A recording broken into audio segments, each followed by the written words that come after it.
दोस्तों, आदाब, सलाम, नमस्कार। दिल्ली विधानसभा चुनाव का परिणाम पूरी तरह से घोषित हो चुका है और बीजेपी पूर्ण बहुमत में आ गई है। इस बीच देश व समाज की निगाहें मुस्लिम बहुल क्षेत्रों पर टिकी हुई है। यह चर्चा हो रही है कि मुस्लिम बहुल इलाकों का परिणाम कैसा रहा, किस तरह से चौंकाने वाले परिणाम आए। आज के इस एपिसोड में हम इसी मुद्दे पर चर्चा करेंगे और आपको बताएंगे कि दिल्ली के 10 से अधिक मुस्लिम बहुल क्षेत्रों के परिणाम किस तरह से रहे।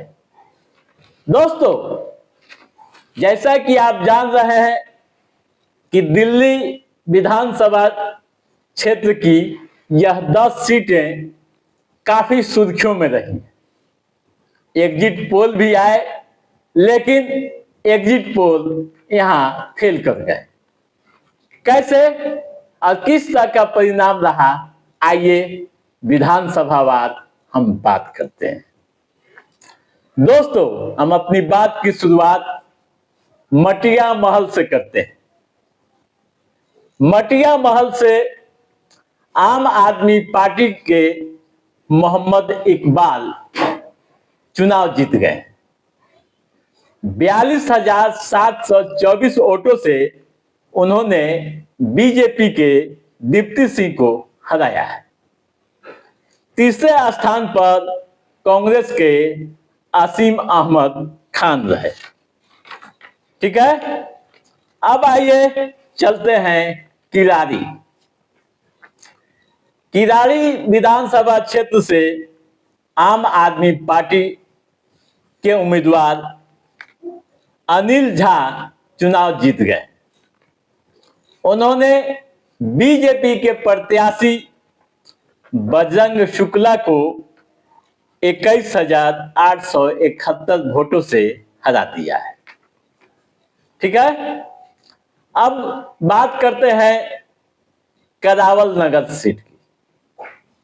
दोस्तों, इस सीट से बीजेपी जीतने में कामयाब रही। यहां से बीजेपी के उम्मीदवार कपिल मिश्रा चुनाव जीत गए। उन्होंने आम आदमी पार्टी के प्रत्याशी मनोज कुमार त्यागी को 23,355 वोटों से हरा दिया है। ठीक है, अब आइए गांधीनगर।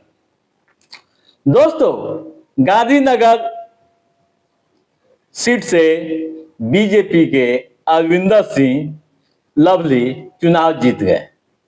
उन्होंने 12,748 वोटों से आम आदमी पार्टी के प्रत्याशी नवीन चौधरी को हरा दिया है।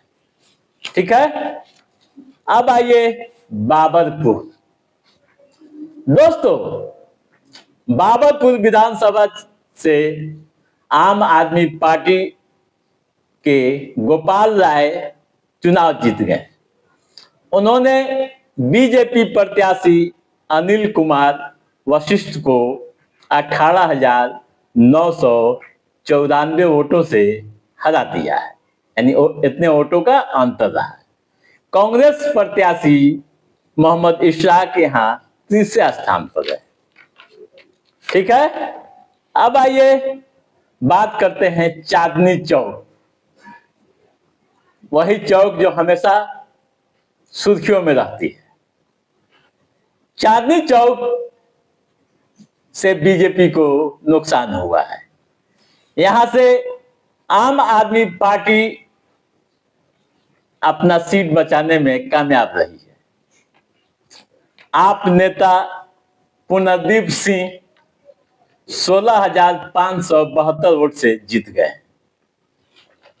पुनर्दीप सिंह को यहां 38,993 वोट मिले, जबकि बीजेपी प्रत्याशी सतीश जैन को 22,421 वोट मिले। वहीं कांग्रेस प्रत्याशी को मात्र 9,065 वोटों पर ही संतोष करना पड़ा। ठीक है, अब आइए बात करते हैं बल्ली मारन विधानसभा सीट। यहां से आम आदमी पार्टी के नेता इमरान हुसैन चुनाव जीत गए। उन्होंने बीजेपी के कमल को 29,823 वोटों के अंतर से हरा दिया है। इमरान को 57,004 वोट मिले, जबकि कमल को 27,181 वोट मिले। वहीं कांग्रेस प्रत्याशी को 13,059 वोट यहां मिले। ठीक है, अब आइए चलते हैं ओखला। ओखला सीट काफी सुर्खियों में रही है और इस सीट से आम आदमी पार्टी के नेता अमानतुल्लाह खान जीत गए हैं भारी वोटों के अंतर से। अमानतुल्लाह खान को यहां 88,943 वोट मिले, जबकि उनके निकटतम प्रतिद्वंदी बीजेपी प्रत्याशी मनीष चौधरी को 65,304 वोट मिले। वहीं AIMIM के सैफुर रहमान को 39,558 वोट मिले। ठीक है, अब आइए बात करते हैं सीमापुरी।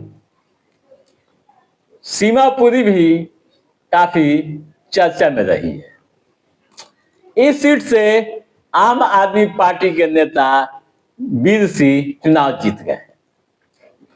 उन्होंने बीजेपी प्रत्याशी को 10,368 वोटों के अंतर से हरा दिया है। यहां बीजेपी की ओर से रिंकू मैदान में थे। वीर सिंह को 66,353 वोट मिले, जबकि रिंकू को 55,985 वोट। वहीं कांग्रेस प्रत्याशी को 11,823 वोट मिले। ठीक है, अब आइए एक और चर्चित सीट मुस्तफाबाद की बात करते हैं। दोस्तों, मुस्तफाबाद में त्रिकोणीय मुकाबला रहा और इस मुकाबले में बीजेपी बाजी मार ली है। यहां से बीजेपी के मोहन सिंह बिष्ट चुनाव जीत गए हैं। मोहन सिंह बिष्ट को 85,215 वोट मिले हैं, जबकि आम आदमी पार्टी के आदिल को 67,637 वोट मिले। यहां AIMIM ने अपना प्रदर्शन अच्छा किया है, वोटों को काटा है। AIMIM के प्रत्याशी ताहिर हुसैन को यहां 33,744 वोट हासिल हुए। वहीं कांग्रेस प्रत्याशी अली मेहदी को 11,763 वोट मिले। ठीक है, अब आइए बात करते हैं सलीमपुर। दोस्तों, सलीमपुर की सीट भी काफी महत्वपूर्ण मानी जाती है। यहां भी त्रिकोणीय मुकाबला हुआ है। इस सीट से आम आदमी के प्रत्याशी चौधरी जुबैर अहमद चुनाव जीत गए। उन्होंने अपने निकटतम प्रतिद्वंदी यानी बीजेपी प्रत्याशी अनिल कुमार शर्मा को हरा दिया है। ठीक है, तो आप समझ गए होंगे ये महत्वपूर्ण सीटें कि यहां का परिणाम क्या रहा, कैसे यहां की मतदाताओं ने सबों को चौंका दिया है। एग्जिट पोल भी फेल हो गए। तो दोस्तों, आज के इस एपिसोड में बस इतना ही। कैसा रहा हमारा ये एपिसोड, आप लाइक और कमेंट करके हमें जरूर बताइएगा। यदि आपने हमारे चैनल को सब्सक्राइब नहीं किया है तो सब्सक्राइब भी कीजिएगा, ताकि इस तरह की महत्वपूर्ण जानकारियों संबंधित, राजनीतिक गतिविधियों संबंधित जो भी अप टू डेट है उसे हम समय समय पर आपके बीच पहुंचाते रहेंगे। तब तक आप अपने दोस्त को दीजिए इजाजत। नमस्कार।